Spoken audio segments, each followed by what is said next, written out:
ನಮಃ ಶಿವಾಯ. ನಿಮ್ಮೆಲ್ರಿಗೂ ನಮಸ್ಕಾರ. ಇವತ್ತಿನ ವಿಡಿಯೋ ನಿಮ್ಮ ಲವ್ಡ್ ಒನ್ಸ್, ನಿಮ್ಮನ್ನು ಬಿಟ್ಟು ಹೋಗಿರೋರು, ಬಾರದ ಲೋಕಕ್ಕೆ ಸ್ವರ್ಗಕ್ಕೆ ಹೋಗಿರೋರು ನನ್ನವರೆಗೂ ಯಾವ ರೀತಿ ಕಾಂಟ್ಯಾಕ್ಟ್ ಮಾಡ್ತಾರೆ, ಓಕೆ, ನನಗೆ ಹೇಗೆ ಕಾಂಟ್ಯಾಕ್ಟ್ ಮಾಡ್ತಾರೆ, ಫಸ್ಟು ಅವರು ನನ್ನನ್ನು ನಿಮ್ಮವರೆಗೂ ಹೇಗೆ ತಗೊಂಬರ್ತಾರೆ. ಇವಾಗ ಎಲ್ಲ ಜನ ಯಾರಾದರೂ ಕಳ್ಕೊಂಬಿಟ್ರೆ ಎಲ್ಲ ಜನ ಹೇಳ್ತಾರೆ, ಫೋನ್ ಮಾಡಿ ಫಸ್ಟ್ ಹೇಳೋದು, ಮೇಡಮ್ ನಾನು ಹಾಗೆ ನೋಡ್ತಾ ಇದ್ದೆ, ನಿಮ್ಮ ವಿಡಿಯೋ ತಕ್ಷಣ ಬಂದುಬಿಡ್ತು, ನಾನು ತುಂಬ ದುಃಖದಲ್ಲಿದ್ದೆ, ಇನ್ನೇನು ಎಲ್ಲ ಮುಗಿದು ಹೋಗಿತ್ತು, ಅಷ್ಟರಲ್ಲಿ ನಿಮ್ಮ ವಿಡಿಯೋ ಬಂತು ಅಂತ ನನಗೆ ಫೋನ್ ಮಾಡ್ತಾರೆ. ಸರಿ, ಇದು ಒಬ್ಬರೇ ಎಲ್ಲ ಮಾಡಿರೋದು, ತುಂಬ ಜನ ಈ ಥರ ಮಾಡಿದ್ದಾರೆ. ಒಬ್ರಿಗಂತೂ ಒಬ್ಬ ಮೇಡಮ್ ಅವ್ರಿಗೆ ಕನ್ಸಲ್ಲಿ ಬಂದು ಅವರ ಮನೆಯವ್ರು ಹೇಳಿದ್ದಾರೆ, ನಿಮ್ಮ ಈ ಥರ ಒಂದು ಚಾನಲ್ ಇದೆ, ಅವ್ರಿಗೆ ಭೇಟಿಯಾಗು ಅಂತ. ಓಕೆ, ಸರಿ, ಅವರು ನನಗೆ ಯಾಕೆ ಕಾಂಟ್ಯಾಕ್ಟ್ ಆಗ್ತಾರೆ? ನಿಮ್ಮ ಲವ್ಡ್ ಒನ್ಸ್ ನನ್ನನ್ನು ಯಾಕೆ ಕಾಂಟ್ಯಾಕ್ಟ್ ಮಾಡಬೇಕು? ನಾನು ಏನು ಸಂಬಂಧ ಅವ್ರಿಗೆ? ಅವ್ರಿಗೆ ಏನಿದೆ? ಏನಿಲ್ಲ ಅಲ್ವಾ? ಅವ್ರು ಬೇರೆ, ನಾನು ಬೇರೆ. ನನ್ನನ್ನೇ ಯಾಕೆ ಕಾಂಟ್ಯಾಕ್ಟ್ ಮಾಡಬೇಕು ಅಂದರೆ ಆ ಸೋಲ್ಗಳಿಗೆ ಗೊತ್ತಾಗುತ್ತೆ.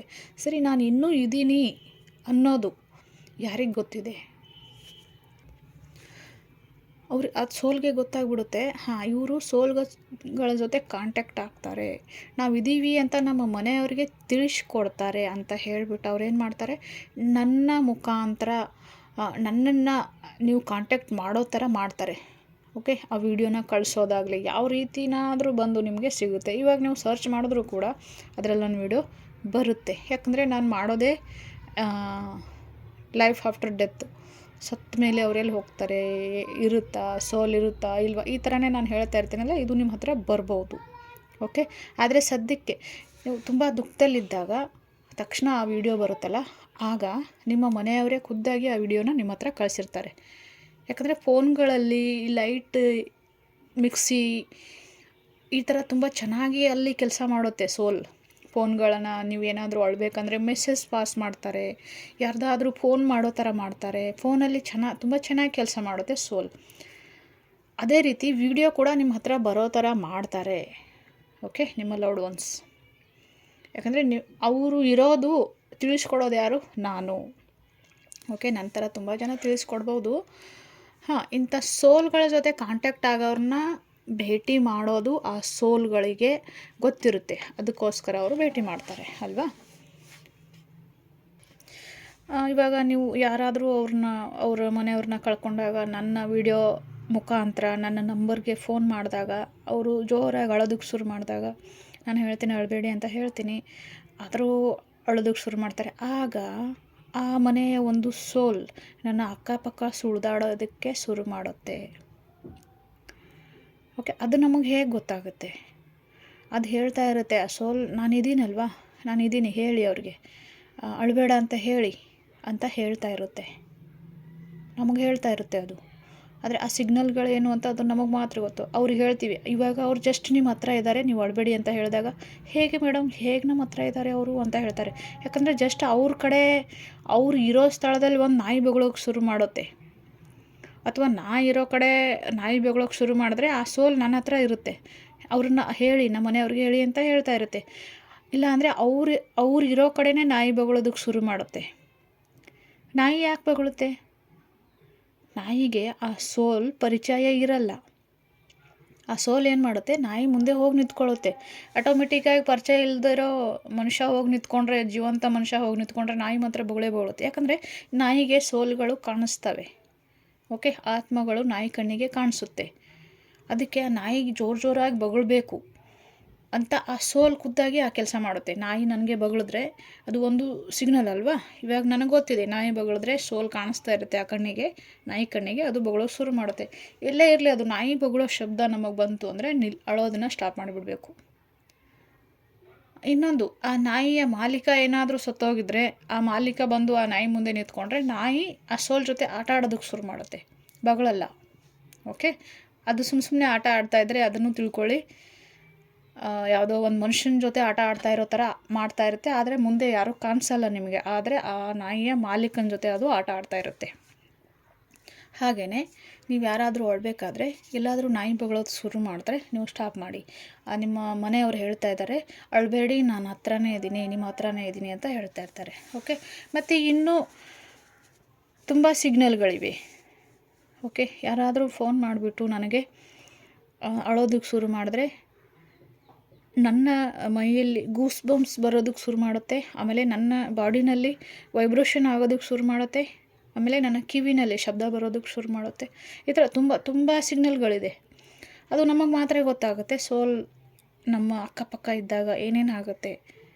ಯಾಕಂದರೆ ಯಾವಾಗಲೂ ಆಗುತ್ತೆ ಅದು, ಯಾವಾಗಲೂ ಎನಿ ಟೈಮ್ ಯಾರಾದರೂ ಫೋನ್ ಮಾಡಿ ಅಳೋದಕ್ಕೆ ಶುರು ಮಾಡಿದ್ರೆ ಆಗ ಆ ಒಂದು ಸೋಲ್ ನಮ್ಮ ಹತ್ರ ಪ್ರೆಸೆಂಟಲ್ಲೇ ಇರುತ್ತೆ. ಓಕೆ, ಆ ಟೈಮಲ್ಲಿ ಏನಾದರೂ ಮೊಬೈಲಲ್ಲಿ same number, angel number show ಆಗುತ್ತೆ ನನಗೆ. ಅವ್ರು ಅಳೋ ಟೈಮಲ್ಲಿ ನಾವು ಹೇಳ್ತೀನಿ ಅಳಬೇಡಿ, ಇವಾಗ ಅವರು ಇಲ್ಲೇ ಇದ್ದಾರೆ. ಅವ್ರು ಅಳೋ ಸ್ಟಾಪ್ ಮಾಡ್ತಾರೆ. ಹೇಗೆ ಮೇಡಮ್, ಹೇಗಿದ್ದಾರೆ? ನಮ್ಗೆ ಕಾಣಿಸಲ್ಲ ಕಣ್ಣಿಗೆ. ಹೆಂಗೆ ಕಾಣಿಸ್ತಾರೆ ಅವ್ರ ಕಣ್ಣಿಗೆ? ಅವ್ರ ದೇಹ ನಾಶ ಆಗಿದೆ ಅಲ್ವಾ, ಅವ್ರ ಕಣ್ಣಿಗೆ ಹೆಂಗೆ ಕಾಣಿಸ್ಬೇಕು ನಿಮಗೆ? ಅವ್ರ ಸೋಲ್ ಮಾತ್ರ ಅಮರವಾಗಿರುತ್ತೆ. ಓಕೆ, ಸೋಲ್ಗಂತರೂ ಸಾವಿಲ್ಲ, ಅದು ನಿಮಗೆ ಗೊತ್ತೇ ಇದೆ. ಆತ್ಮಕ್ಕೆ ಎಂದಾದರೂ ಸಾವಿರುತ್ತಾ? ಇಲ್ಲ. ನಮ್ಮ ದೇಹಕ್ಕೆ ಸಾವಿರುತ್ತೆ, ದೇಹ ನಾಶ ಆಗಿರುತ್ತೆ. ಅದಕ್ಕೋಸ್ಕರ ಅವರು ಆ ರೂಪದಲ್ಲಿ, ಗಾಳಿ ರೂಪದಲ್ಲಿ ಬಂದು ನಮ್ಮನ್ನು ಕಾಂಟ್ಯಾಕ್ಟ್ ಮಾಡ್ತಾರೆ. ಅವೇ ಎಲ್ಲ ಸಿಗ್ನಲ್ಗಳು. ನಾವು ಕಂಡು ಹಿಡ್ಕೋಬೇಕು ಯಾವ ರೀತಿ ಏನು ಅಂತ ಅಲ್ವಾ. ನನ್ನ ಜೊತೆ ಈ ಥರ ಅನುಭವಗಳು ಜಾಸ್ತಿ ಆಗಿದೆ. ಮತ್ತು ಒಬ್ಬರು ಫೋನ್ ಮಾಡಿ ಅಳ್ತಾ ಇರಬೇಕಂದ್ರೆ ತಕ್ಷಣಕ್ಕೆ ಟ್ರೈನ್ ಹಾರ್ನ್ ನನಗೆ ಕೇಳಿಸುತ್ತೆ. ಟ್ರೈನ್ ಹಾರ್ನು ಕೂಡ, ಯಾಕಂದರೆ ಆ ವ್ಯಕ್ತಿಗೆ ಸಂಬಂಧಪಟ್ಟಿರೋದಾಗುತ್ತೆ. ಆಗ ನಾನು ಕೇಳ್ತೀನಿ, ಟ್ರೈನ್ಗೆ ನಿಮ್ಮ ಸತ್ತಿರೋ ವ್ಯಕ್ತಿಗೆ ಏನಾದರೂ ಮತ್ತೆ ಕನೆಕ್ಷನ್ ಏನಾದರೂ ಇದೆಯಾ ಅಂತ ಕೇಳಿದಾಗ, ಯಾವಾಗಲೂ ಟ್ರೈನ್ ಅಂದರೆ ಭಾಳ ಇಷ್ಟ ಅವನಿಗೆ, ಟ್ರೈನಲ್ಲಿ ತಿರುಗಾಡೋದಂದರೆ ಭಾಳ ಇಷ್ಟ, ಟ್ರೈನಲ್ಲಿ ಜರ್ನಿ ಮಾಡ್ತಾಯಿದ್ದ ಯಾವಾಗಲೂ ಅಂತ. ನೋಡಿ, ಆ ವ್ಯಕ್ತಿಗೆ ಸಂಬಂಧಪಟ್ಟ ವಸ್ತುಗಳು ನಮ್ಮ ಕಣ್ಣಿಗೆ ಕಾಣಿಸುತ್ತೆ. ಆಮೇಲೆ ಸೌಂಡ್ ಅದು ನಮ್ಮ ಕಿವಿಗೆ ಕೇಳಿಸುತ್ತೆ. ಆ ಸಮಯದಲ್ಲಿ ಒಬ್ಬೊಬ್ಬರು ಮಾತಾಡೋವಾಗ ನಗಾರಿ, ಗಂಟೆ, ಮಂತ್ರ ಈ ಥರ ಕೇಳಿಸೋದಕ್ಕೆ ಶುರು ಮಾಡುತ್ತೆ ದೂರದಿಂದ. ಓಕೆ, ಅದು ಸ್ವರ್ಗದ ಧ್ವನಿ ಅಂತಲೂ ಹೇಳ್ಬೋದು ನಾವು. ಈ ಥರ ಕೇಳಿಸೋದಕ್ಕೆ ಶುರು ಮಾಡಿದಾಗ ಆ ಸೋಲ್ ನಮ್ಮ ಅಕ್ಕಪಕ್ಕ ಇರುತ್ತೆ. ಆ ವ್ಯಕ್ತಿಗೆ ಯಾವುದೋ ಒಂದು ಗಾಡಿ ಇಷ್ಟ ಇರುತ್ತೆ, ಒಂದು ಕಲರ್ ಇಷ್ಟ ಇರುತ್ತೆ, ಆ ವ್ಯಕ್ತಿ ಅದನ್ನೇ ತೋರಿಸ್ತಾರೆ. ಯಾಕಂದರೆ ಫಸ್ಟ್ ನಾವು ಶಾಂತವಾಗಿದ್ದರೆ ಎಲ್ಲ ಸಿಗ್ನಲ್ಗಳು ನಮ್ಮ ಕಣ್ಣಿಗೆ ಕಾಣಿಸ್ತಾ ಹೋಗುತ್ತೆ, ಕಿವಿಗೆ ಕೇಳಿಸ್ತಾ ಹೋಗುತ್ತೆ ಅಲ್ವಾ. ಆ ಥರ ಯಾರೋ ಒಬ್ಬರು ಫೋನ್ ಮಾಡಿಬಿಟ್ಟು ನಮಗೆ ಅಳ್ತಾ ಇದ್ದರೆ ನನಗೆ ನನ್ನ ಅಕ್ಕಪಕ್ಕ ಅಥವಾ ಅವ್ರ ಅಕ್ಕಪಕ್ಕ ಇದ್ದರೂ ಕೂಡ ಅದು ನನಗೆ ಗೊತ್ತಾಗುತ್ತೆ. ನಮ್ಮ ಅಕ್ಕಪಕ್ಕ ಇದ್ದರೂ ಜಾಸ್ತಿ ಗೊತ್ತಾಗುತ್ತೆ ನಮಗೆ ಆ ಸಿಗ್ನಲ್ಗಳು. ಓಕೆ, ಅದು ನಮಗೆ ಸಿಗ್ನಲ್ ಕೊಡ್ತಾ ಇರುತ್ತೆ, ನಾನು ಇಲ್ಲೇ ಇದ್ದೀನಿ, ನಮ್ಮ ಮನೆಯವರಿಗೆ ಹೇಳಿ. ಇನ್ನು ಒಂದು ಮೊನ್ನೆನೇ ನೋಡಿ ಈ ಥರ ಜಾಸ್ತಿ ಆಗುತ್ತೆ. ಮೊನ್ನೆ ಒಬ್ಬರು ಫೋನ್ ಮಾಡಿದರು, ಅವ್ರ ತಂದೆನ ತಗೊಂಡು ಹೋಗಬೇಕಾದ್ರೆ ಲೇಟ್ ಆಯಿತು. ಅದಕ್ಕೆ ಡಾಕ್ಟ್ರ್ ಹೇಳಿದ್ದಾರೆ ಪಲ್ಸ್ ಕಡಿಮೆ ಇತ್ತು, ಅದಕ್ಕೆ ನೀವು ಬೇಗ ಕರ್ಕೊಂಡು ಬಂದುಬಿಟ್ಟಿದ್ರೆ ಅವರು ಉಳಿತಾಯಿದ್ರು ಅಂತ ಹೇಳಿದ್ರಂತೆ. ಅದು ಗಿಲ್ಟ್ ಫೀಲ್ ಅವ್ರಿಗೆ, ಮಗನಿಗೆ. ನಮ್ಮ ಅಮ್ಮನ್ನ ಫಸ್ಟ್ ಕಳ್ಕೊಂಡಿದ್ದೆ, ತಂದೆನೂ ಕೂಡ ಕಳ್ಕೊಂಡೆ. ಅವ್ರು ತುಂಬ ದುಃಖದಲ್ಲಿ. ನೋಡಿ, ಗಂಡಸರು ಜಾಸ್ತಿ ಅಳಲ್ಲ, ಆದರೆ ಸಾಫ್ಟಾಗಿರ್ತಾರೆ ತುಂಬ. ಓಕೆ, ಹೆಣ್ಮಕ್ಳೆಲ್ಲ ಹತ್ತು ಅವ್ರ ಮನಸ್ಸಲ್ಲಿರೋದನ್ನು ಭಾರ ಕಡಿಮೆ ಮಾಡ್ಕೋತಾರೆ. ಆದರೆ ಗಂಡ್ಮಕ್ಳು ಜಾಸ್ತಿ ಅಳಲ್ಲ. ಓಕೆ, ಅವರು ದುಃಖ ಏನಿದೆ ಅಂತ ಅವ್ರ ತಂದೆಗೆ ಗೊತ್ತಿರುತ್ತೆ, ಎಷ್ಟು ಭಾರವಾಗಿರ್ತಾರೆ ಅವರು. ಆಗ ಅವ್ರ ಮೆಸೇಜ್ ನಾನು ನೋಡಿದೆ. ಓಕೆ, ಅವ್ರು ಮೆಸೇಜ್ ಮಾಡಿದ್ದಾರೆ ನನಗೆ. ಆದರೆ ಅವ್ರ ಮೆಸೇಜ್ ಓದ್ತಾ ಇರಬೇಕಾದ್ರೆ ನನ್ನ ಫೋನಲ್ಲಿ timing same angel number. Okay, ಆಗ ಕೂಡ ಅದು ನನಗೆ ಸೋಲ್ ಹೇಳುತ್ತೆ, ನಾನು ಈ ಥರ ನಾನು ಚೆನ್ನಾಗಿದ್ದೀನಿ, ನನ್ನ ಮಗ ಗಿಲ್ಟ್ ಫೀಲ್ ಮಾಡ್ತಾ ಇದ್ದಾನೆ ಅಂದರೆ ಅವನಿಗೊಂದು ಏನಾದರೂ ಹೇಳಿ ಅಂತ ನನಗೆ ಹೇಳುತ್ತೆ. ಓಕೆ, ಆಗ ನಾನು ಅವ್ರ ಮಗನಿಗೆ ನೀವೇನು ಚಿಂತೆ ಮಾಡಬೇಡಿ, ಈ ಥರ ಇರುತ್ತೆ. ಇವಾಗ ನೋಡಿ, ಅವರ ತಂದೆನ ಅವ್ರು ಬೇಗ ಕರ್ಕೊಂಡು ಹೋಗಿದ್ದರೂ ಅವ್ರು ಡೆತ್ ಆಗ್ತಾಯಿತ್ತು ಹಾಸ್ಪಿಟ್ಲಲ್ಲಿ ಅಲ್ವಾ. ಅವ್ರು ಇಲ್ಲ, ಮನೆಯಲ್ಲೇ ನಾನು ಲೇಟಾಗಿ ಕರ್ಕೊಂಡು ಹೋದೆ, ಅದಕ್ಕೆ ಡೆತ್ ಆಯಿತು ಅಂತ ಹೇಳಿದ್ರು ಡಾಕ್ಟರ್ ಅಂತ ಹೇಳ್ತಾರೆ. ಓಕೆ, ಡಾಕ್ಟರ್ ಅಂತೂ ಹೇಳ್ತಾರೆ ನೀವು ಬೇಗ ಕರ್ಕೊಂಡ್ಬಂದರೆ ಉಳಿತಾಯಿತ್ತು, ಬದುಕ್ಸೋಕ್ಕಾಗಲಿಲ್ಲ, ಈ ಥರ ಹೇಳ್ತಾರೆ. ಗಿಲ್ಟ್ ಫೀಲ್ ಮಾಡಬಾರ್ದಲ್ಲಿ. ಆ ಜೀವ ಹೋಗೋದಿದ್ರೆ ಮನೆಯಲ್ಲೂ ಹೋಗುತ್ತೆ, ಹಾಸ್ಪಿಟ್ಲಲ್ಲೂ ಹೋಗುತ್ತೆ, ಎಲ್ಲಿ ಬೇಕಾದಲ್ಲೂ ಹೋಗುತ್ತೆ. ಅದನ್ನ ನಾವು ಹಿಡಿಯೋಕ್ಕಾಗಲ್ಲ. ಆ ಉಸಿರಾಟ ಎಷ್ಟು ತೊಗೊಂಡು ಬಂದಿರುತ್ತೆ ಅಷ್ಟು ಉಸಿರಾಟ ಫಿನಿಶ್ ಆಯಿತಾ, ಅದು ಹೋಗಲೇಬೇಕು. ಓಕೆ, ಅದರಿಂದ ನಾವು ಗಿಲ್ಟ್ ಫೀಲ್ ಮಾಡಬಾರ್ದು. ಇವಾಗ ಅದನ್ನು ಮೊನ್ನೆ ನಾನು ಮಾತಾಡಬೇಕಾದ್ರೆ ಅವ್ರಿಗೆ ನಾನು ಮೆಸೇಜ್ ಕಳಿಸ್ತಾ ಇದ್ದೆ. ಆಗ ನೋಡಿ ಏನಾಗ್ತಾಯಿದೆ, ಇಲ್ಲಿ ಒಂದು ಸೌಂಡ್ ನಾನು ನಿಮಗೆ ಕೇಳಿಸ್ತಾ ಇದ್ದೀನಿ. Hello sir. ಓಕೆ, ಡಾಕ್ಟರ್ ಹೇಳಿದ್ದಾರೆ ನೀವು ಬೇಗ ತಗೊಂಡ್ ಬಂದಿದ್ರೆ ಅವ್ರನ್ನ ಬದುಕಿಸಬಹುದಾಗಿತ್ತು ಅಂತ ಅಲ್ವಾ? ಸರಿ, ನೀವು ಬೇಗ ಅಲ್ಲಿ ತಗೊಂಡ್ ಹೋಗಿದ್ರು ಕೂಡ ಅಲ್ಲಿ ಬದುಕ್ತಾ ಇರ್ಲಿಲ್ಲ. ಒಂದ್ ವೇಳೆ ಅವ್ರ ಸಮಯ ಇನ್ನೂ ಇತ್ತು ಅಂದ್ರೆ ಇವಾಗ ನಾವು ಅವ್ರಿಗೆ ನೋಡಿ ಇಲ್ಲಿ ಪಕ್ಷಿ ಕೂಗ್ತಾ ಇದೆ ಅಲ್ವಾ, ಎಷ್ಟು ಜೋರಾಗಿ ಕೂಗ್ತಾ ಇದೆ ನೋಡಿ. ಅದು ನೀವು ಇದನ್ನೇ ಮೈಂಡ್ ಅಲ್ಲಿ ಇಟ್ಕೋಬೇಡಿ. ಹೋಗಿರೋ ಆ ಜೀವ ಕೂಡ ದುಃಖದಲ್ಲಿರುತ್ತೆ. ಓಕೆ, ಅವ್ರು ಹೋಗ್ಬೇಕಾಗಿದೆ, ಹೋಗಿದ್ದಾರೆ. ಇದನ್ನ ಮೈಂಡ್ ಇಂದ ತೆಗ್ದು ಹಾಕಿ. ಈ ಪಕ್ಷಿ ಕೂಗಿದ್ರೆ ಏನರ್ಥ ಗೊತ್ತಲ್ವಾ ನಿಮ್ಗೆ? ಹಾಂ, ಇದು ಒಂದು ನಾನು ಮಾತಾಡಿ ಅವ್ರಿಗೆ ವಾಯ್ಸ್ ಮೆಸೇಜ್ ಕಳಿಸಿದ್ದೆ, ಅದನ್ನು ನಾನು ಇವಾಗ ನಿಮಗೆ ಆನ್ ಮಾಡಿದ್ದೀನಿ ನೋಡಿ. ಈ ಥರ ಸಿಗ್ನಲ್ಗಳು ಬರುತ್ತೆ. ನಾವು ಮಾತಾಡೋವಾಗ ಏನು ಮಾತಾಡ್ತಾ ಇದ್ದೆ ಆ ಟೈಮಲ್ಲಿ ಅದು ಗೊತ್ತಾಯ್ತಲ್ವ. ಅವ್ರ ಮಗ ಗಿಲ್ಟ್ ಫೀಲಲ್ಲಿದ್ದಾರೆ, ನನ್ನಿಂದಾನೇ ನಮ್ಮ ತಂದೆ ಹೋದರು. ಜಸ್ಟ್ ಆ ಮಾತು ಹೇಳೋವಾಗ ಪಕ್ಷಿ ಜೋರಾಗಿ ಕೂಗೋದಕ್ಕೆ ಶುರು ಮಾಡುತ್ತೆ. ಅದು ಬೇರೆ ಯಾರೂ ಅಲ್ಲ, ಅವ್ರ ತಂದೆ ಅಷ್ಟೊಂದು ನೋವಲ್ಲಿದ್ದಾರೆ. ನನ್ನ ಮಗನಿಗೆ ಗಿಲ್ಟ್ ಫೀಲ್ ಮಾಡ್ಕೋಬೇಡ ಅಂತ ಹೇಳಿ ಅದೇ ಮಾತಿನ ಮೇಲೇ ಅವ್ರ ಮಗನಿಗೆ ನಾನು ಹೇಳಬೇಕು. ಓಕೆ, ಎಷ್ಟು ಒದ್ದಾಡ್ತಾ ಇದ್ದಾರೆ, ಅವ್ರ ತಂದೆ ಕೂಡ ಎಷ್ಟು ಒದ್ದಾಡ್ತಾ ಇದ್ದಾರೆ, ಅವ್ರ ತಂದೆ ಸೋಲ್ ಕೂಡ ಒದ್ದಾಡ್ತಾ ಇದೆ. ಇಲ್ಲಿ ಇವ್ರು ಕೂತ್ಕೊಂಡು ಅದನ್ನು ಗಿಲ್ಟ್ ಫೀಲ್ ಮಾಡಿದ್ರೆ ಅವ್ರ ತಂದೆ ಚೆನ್ನಾಗಿರೋಕ್ಕಾಗತ್ತಾ? ಇಲ್ಲ ಅಲ್ವಾ? ಅದಕ್ಕೇ ಈ ಥರ ಸಿಗ್ನಲ್ಗಳು ನಮಗೆ ಸಿಗೋದಕ್ಕೆ ಶುರು ಆಗುತ್ತೆ. ಒಂದಿನ ನಾನು ಮಾರ್ಕೆಟಲ್ಲಿದ್ದೆ, ಅಲ್ಲಿ ನಮ್ಮ ವೈನಿ ಜೊತೆ ನಾನು ಮಾರ್ಕೆಟ್ಗೆ ಹೋಗಿದ್ದೆ. ಅಲ್ಲೂ ಕೂಡ ಒಂದು ಕಾಲ್ ಬಂದಿತ್ತು ನನಗೆ, ಒಬ್ಬರದು ಕಾಲ್ ಮಾಡಿ ಅವರು ಕೂಡ ತುಂಬ ಅಳೋದಕ್ಕೆ ಶುರು ಮಾಡಿಬಿಟ್ರು. ಇವಾಗ ನೋಡಿ ಪಾಪ ಅಳ್ತಾ ಇದ್ದಾರೆ ಆ ಕಡೆಯಿಂದ. ಅಂದರೆ ನಾನು ಫ್ರೀ ಇಲ್ಲ, ಬ್ಯುಸಿ ಇದ್ದೀನಿ. ಒಂದು ಮಾರ್ಕೆಟ್ ಅದು, ಅಲ್ಲಿ ಏನು ಗೊತ್ತಾ, ಅಲ್ಲಿ ಫಿಶ್ ಮಾರ್ಕೆಟ್ ಅದು. ಓಕೆ, ಫಿಶ್ ತಗೊಳಕ್ಕೆ ನಾವು ಹೋಗಿಲ್ಲ, ಆದರೆ ಫಿಶ್ ಮಾರ್ಕೆಟ್ ಹತ್ರನೇ ಒಂದು ಬೇಳೆ ಅಂಗಡಿ ಇದೆ ಕರ್ನಾಟಕದಲ್ಲಿ, ಉತ್ತರ ಕರ್ನಾಟಕದಲ್ಲಿ. ಆ ಬೇಳೆ ಅಂಗಡಿನಲ್ಲಿ ತಗೋತಾರೆ ಯಾವಾಗಲೂ ನಮ್ಮ ವೈನಿಯವರು. ಅಲ್ಲಿ ನನ್ನ ಕರ್ಕೊಂಡು ಹೋಗಿದ್ರು. ಕರ್ಕೊಂಡು ಹೋದಾಗ ಅಲ್ಲಿ ಸ್ಮೆಲ್ ಯಾವ ಥರ ಬರುತ್ತೆ, ಫಿಶ್ದು ಬರುತ್ತೆ ಅಲ್ವಾ, ಬೇರೆ ಬೇರೆಯೇ ಬರುತ್ತೆ, ಸ್ಮೆಲ್ ಬರುತ್ತೆ.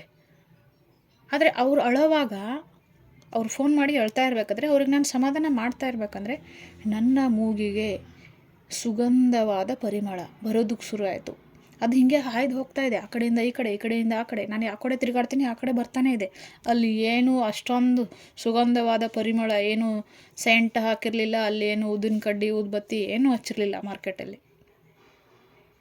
ಓಕೆ, ಆವಾಗಲೂ ಕೂಡ ಆ ಮನೆಯ ಒಂದು ಸೋಲ್ ನನ್ನ ಅಕ್ಕಪಕ್ಕ ಸುಳಿದಾಡ್ತಾ ಇತ್ತು.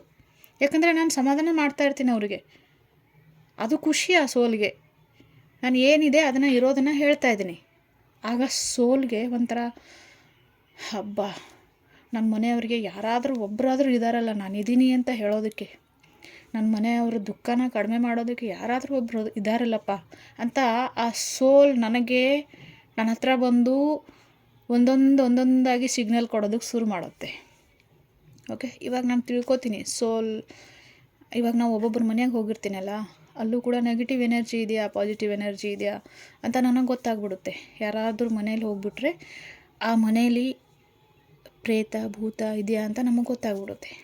ಓಕೆ, ಆ ಥರ ನಮಗೆ ಗೊತ್ತಾಗುತ್ತೆ. ಅದಕ್ಕೆ ಸೋಲ್ಗಳಿಗೆ ಗೊತ್ತಿರುತ್ತೆ ನನಗೇನು ಗೊತ್ತಾಗುತ್ತೆ ಅಂತ. ಅದಕ್ಕೋಸ್ಕರ ಸೋಲ್ಗಳು ನನಗೆ ಕಾಂಟ್ಯಾಕ್ಟ್ ಮಾಡ್ತಾರೆ. ನಿಮ್ಮ ಮನೆಯ ಸೋಲ್ಗಳು ನನ್ನವರೆಗೂ ಬಂದು ಕಾಂಟ್ಯಾಕ್ಟ್ ಮಾಡೋದಕ್ಕೆ ಕಾರಣ ಏನು? ನೀವು ಚೆನ್ನಾಗಿರಬೇಕು, ನಿಮಗೆ ನಾನು ತಿಳಿಸ್ಬೇಕು ಸೋಲಿದೆ, ನಿಮ್ಮ ಮನೆಯವರಿದ್ದಾರೆ, ಅವರು ತುಂಬ ದುಃಖದಲ್ಲಿದ್ದಾರೆ, ನೀವು ಚೆನ್ನಾಗಿದ್ದರೆ ಅವ್ರು ಚೆನ್ನಾಗಿರ್ತಾರೆ, ಈ ಥರ ಎಲ್ಲ ನಾನು ನಿಮಗೆ ತಿಳಿಸ್ಬೇಕು ಅಲ್ವಾ. ಇವಾಗ ಬಿಜಾಪುರಲ್ಲೇ ಒಬ್ಬರು ಅಮ್ಮ ಅವ್ರ ಮಗನ ಕಳ್ಕೊಂಡಿದ್ದಾರೆ. ಪೊಲೀಸ್ಗಿಂತ ಎತ್ತರವಾದ ಪೋಸ್ಟಲ್ಲೇ ಅವರು ಇದು ಆಗಿದ್ರು. ಅವ್ರಿಗೆ ಮೋಸದಿಂದ ಸಾಕಿದ್ದಾರೆ. ಅದನ್ನು ಮತ್ತೆ ಸುಳ್ಳು ಹೇಳಿಬಿಟ್ಟು ಹಾಗೆ ಹೀಗೆ ಮಾಡಿದ್ದಾರೆ. ಆ ಅಮ್ಮನ ಮಗ ಕೂಡ ನನಗೆ ಕಾಂಟ್ಯಾಕ್ಟ್ ಮಾಡ್ತಾರೆ. ಎಲ್ಲಿದ್ದಾಗ ಕಾಂಟ್ಯಾಕ್ಟ್ ಮಾಡಿದ್ರು ಗೊತ್ತಾ? ನಾನು ಪ್ರಯಾಗ್ರಾಜಕ್ಕೆ ಹೋಗಿದ್ದೆ ಅಲ್ವಾ, ಕುಂಭಮೇಳಕ್ಕೆ. ಓಕೆ, 3 ನದಿಗಳು ಒಂದೇ ಕಡೆ ಸೇರ್ತವೆ, ಅಲ್ಲಿ ಸ್ನಾನ ಮಾಡೋದಕ್ಕೆ ಅಂತ ನಾನು ಅಲ್ಲಿ ಹೋದಾಗ ಅಲ್ಲಿ ಕೂತ್ಕೊಂಡಿದ್ದೆ ಒಂದು ಜಾಗದಲ್ಲಿ. ಒಬ್ರದ್ದು ಕಾಲ್ ಬಂತು, ಅದೇ ಅಮ್ಮನ ಕಾಲ್ ಬಂತು. ಕಾಲ್ ಮಾಡಿಬಿಟ್ಟು ಯಾಕೆ ನಾನು ಅಟೆಂಡ್ ಮಾಡ್ತೀನಿ ಅಂದರೆ ಒಂದೊಂದು ಕಾಲ್ ನಾನು ಅಟೆಂಡ್ ಮಾಡಲ್ಲ. ಒಂದೊಂದು ಕಾಲ್ ಅಕಸ್ಮಾತಾಗಿ ನಾನು ಹಿಂಗೆ ಕೈಲಿ ಹಿಡ್ಕೊಂಡ್ರೇ ಅಕಸ್ಮಾತಾಗಿ ಹಿಂಗೆ ಕೈ ಅದ್ರ ಮೇಲೆ ಹೋದರೆ ತಂತಾನೇ ಅಟೆಂಡ್ ಆಗಿಬಿಡುತ್ತೆ. ತಂತಾನೇ ಅಟೆಂಡ್ ಆಗಿರೋ ಕಾಲನ್ನ ನಾನು ಮಾತಾಡಲೇಬೇಕು. ಯಾಕಂದರೆ ನಾನು ಅಟೆಂಡ್ ಮಾಡಿರಲ್ಲ ಅದನ್ನು. ಯಾರು ಅಟೆಂಡ್ ಮಾಡಿರ್ತಾರೆ? ಆ ಒಂದು ಸೋಲ್ ಅಟೆಂಡ್ ಮಾಡಿರುತ್ತೆ. ಅಕಸ್ಮಾತಾಗಿ ಅಟೆಂಡ್ ಆಗಿಬಿಡುತ್ತೆ ಕಾಲದು. ಆಗ ನಾನು ಮಾತಾಡಲೇಬೇಕು. ಯಾಕಂದರೆ ಅಲ್ಲಿ ತುಂಬ ದುಃಖದಲ್ಲಿದ್ದಾರೆ. ಅಲ್ಲಿ ಏನೋ ಒಂದು ನಡೀತಾನೇ ಇದೆ. ಅದನ್ನು ನಾವು ಸಮಾಧಾನ ಮಾಡಲೇಬೇಕು. ಆಗ ಅಮ್ಮನಿಗೆ ಹೇಳಿದೆ, ನೀವೇನು ಚಿಂತೆ ಮಾಡಬೇಡಿ, ನಿಮ್ಮ ಮಗನ ಜೊತೆ ಮಾತಾಡೋದು ನನ್ನ ಜವಾಬ್ದಾರಿ, ಅವ್ರ ಜೊತೆ ಕಾಂಟ್ಯಾಕ್ಟ್ ಆಗೋದು ನನ್ನ ಜವಾಬ್ದಾರಿ. ಓಕೆ. ಅವ್ರ ಮಗ ಕೂಡ ಬಂದುಬಿಟ್ಟು ಆ ಕುಂಭ ಮೇಳದಲ್ಲಿರೋವಾಗ ಕನೆಕ್ಟ್ ಆಗಿರೋದು ನಮಗೆ. ಓಕೆ. ಇದು ಒಂದೇ ಥರ ಅಲ್ಲ, ತುಂಬ ಜಾಸ್ತಿ ಅನುಭವಗಳು, ಜಾಸ್ತಿ ಸಿಗ್ನಲ್ಗಳು ನನ್ನ ಜೀವನದಲ್ಲಿ ನಡೆದಿದೆ. ಓಕೆ. ನನಗೆ ಗೊತ್ತಾಗುತ್ತೆ ಸೋಲ್ಗಳು ನನ್ನ ಸುತ್ತಮುತ್ತ ಇರ್ತಾರೆ ಅಂತ. ಒಬ್ಬರು ಫೋನ್ ಮಾಡಿದಾಗ ನಾನು ಮನೆ ಮೇಲೆ 8ನೇ ಮಹಡಿಯಿಂದ ಕೆಳಗಡೆ ನಿಂತಿದ್ದೆ. ನಾನು 8ನೇ ಮಹಡಿವರೆಗೂ ಇದೆ ನಾವಿರೋ ಸ್ಥಳದಲ್ಲಿ. ಹಳೆ ಬಿಲ್ಡಿಂಗ್ ಇರುತ್ತಲ್ಲ, ಆವಾಗ ನಾನು ಮಾತಾಡ್ತಾ ನಿಂತಿದ್ದೆ. ಮೇಲಿಂದ ಒಂದು ಕಿಟಕಿ ಗ್ಲಾಸ್ ಇರುತ್ತಲ್ಲ, ಅದು ಸೀದಾ ಬಂದು ನನ್ನ ಮುಂದೆನೇ ಬಿತ್ತು ಹೊಡೆದು ಚೂರಾಯಿತು. ಅದು 8ನೇ ಮಹಡಿವರೆಗೂ ಇದೆ. ಅದು ಎಷ್ಟನೇ ಮನೆಯಿಂದ ಬಿದ್ದಿದೆ ಅದು ನನಗೆ ಗೊತ್ತಿಲ್ಲ. ಆದರೆ ಫುಲ್ಲು ನನ್ನ ಹತ್ರನೇ ಅಂದರೆ ನನ್ನ ಹತ್ರ ಅಲ್ಲ, ನನ್ನ ಎದುರಿಗೆ ಒಂದು ಸ್ವಲ್ಪ ದೂರದಲ್ಲಿ ನನ್ನ ಎದುರಿಗೇ ಬಿತ್ತು. ಆಗ ಒಬ್ಬರು ಕಾಲಲ್ಲಿದ್ದರು, ಮಾತಾಡ್ತಾಯಿದ್ರು, ಜೋರಾಗಿ ಆಳ್ತಾಯಿದ್ರು. ಓಕೆ. ಆಗ ಅದು ಕೆಳಗಡೆ ಬಿತ್ತು. ಅದು ಬೀಳೋದು ಕೂಡ ನಾನು ವೀಡಿಯೋನಲ್ಲಿ ಹೇಳಿದ್ದೀನಿ.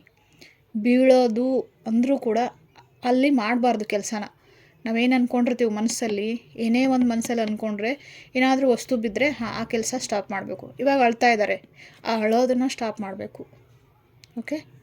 ಸಿಗ್ನಲ್ಗಳಿದೆ ಸೋಲ್ಗಳಿಗೆ, ಒಂದೊಂದು ಸೋಲ್ಗಳು ಕೆಲಸ ಮಾಡ್ತಾರೆ ಗಾಳಿ ರೂಪದಲ್ಲೇ. ಅವರು ನೋಡಿ ಕಿಟಕಿನ ಕಿತ್ತು ಒಗೆದಿದೆ ಆ ಸೋಲ್. ಅದಕ್ಕೆ ಎಷ್ಟು ನೋವಾಗ್ತಾ ಇರ್ಬೋದು, ಎಷ್ಟು ಅದರ ಮನಸ್ಸು ಎಷ್ಟು ಭಾರವಾಗಿ ಮಾಡಿಕೊಂಡು ಆ ಕಿಟಕಿ ಗ್ಲಾಸನ್ನು ಕಿತ್ತಿ ನನ್ನ ಮುಂದೆ ಒಗಿಬೇಕು, ಒಡೆದು ಚೂರು ಆಗಬೇಕು ಅಂದರೆ ಆ ಮನೆಯವರು ಅಷ್ಟೊಂದು ಅಳ್ತಾ ಇದ್ದಾರೆ. ಆಗ ಅದಕ್ಕೇನು ಮಾಡೋಕ್ಕೆ ಕೈ ಇದೆಯಾ? ಅವ್ರಿಗೆ ಹೇಳೋಕ್ಕೆ ಬಾಯಿ ಇದೆ? ಅದೆಲ್ಲ ನಾಶ ಆಗಿದೆ. ಆ ಮನೆಯವ್ರಿಗೆ ಯಾವ ರೀತಿ ಹೇಳಬೇಕದು? ನಾನಿದ್ದೀನಿ ಅಳಬೇಡಿ ಹೇಳಿದ್ರು ಅವ್ರಿಗೆ ಕೇಳಿಸಲ್ಲ. ಅವ್ರ ಅಕ್ಕಪಕ್ಕದಲ್ಲೇ ಎಲ್ಲ ಥರ ಅದು ಪ್ರಯತ್ನ ಮಾಡಿರುತ್ತೆ. ಅವ್ರ ಮನೇಲೇ ಎಲ್ಲ ಸಾಮಾನೆಲ್ಲ ಬೀಳಿಸಿರುತ್ತೆ, ಫ್ಯಾನ್ ಆಫ್ ಆಗಿರುತ್ತೆ, TV ಆಫ್ ಆಗಿರುತ್ತೆ, ಕಾಲ್ ಬಂದಿರುತ್ತೆ, ಅಳಬೇಡಿ ಅಂತ ಹೇಳೋದಕ್ಕೆ ಈ ಸೂಚನೆಗಳೆಲ್ಲ ಕೊಟ್ಟಿರುತ್ತೆ. ಆದರೆ ಅವ್ರಿಗೆ ಅದು ಗೊತ್ತಾಗಲ್ಲ, ಅವರಿಗೆ ಅದು ಗೊತ್ತಿರಲ್ಲ ಅಲ್ವಾ? ಆ ಸೋಲ್ ಏನು ಮಾಡಬೇಕು ಎಲ್ಲ ಮಾಡಿ ಪ್ರಯತ್ನ ಮಾಡಿ ಲಾಸ್ಟಲ್ಲಿ ನನ್ನ ಹತ್ರ ಬಂದು ನನ್ನ ವಿಡಿಯೋ ಅವ್ರಿಗೆ ಹೋಗಬೇಕು, ಈ ಥರ ಏನಾದರೂ ಒಂದು ಮಾಡುತ್ತೆ. ಪಾಪ ಒದ್ದಾಡುತ್ತೆ. ಅದು ಇದೆ ಅಂತ ತಿಳಿಸ್ಕೊಡ್ಬೇಕು ಅವ್ರ ಮನೆಯವ್ರಿಗೆ. ಆ ಥರ ಅದು ತುಂಬ ಒದ್ದಾಡುತ್ತೆ. ಓಕೆ.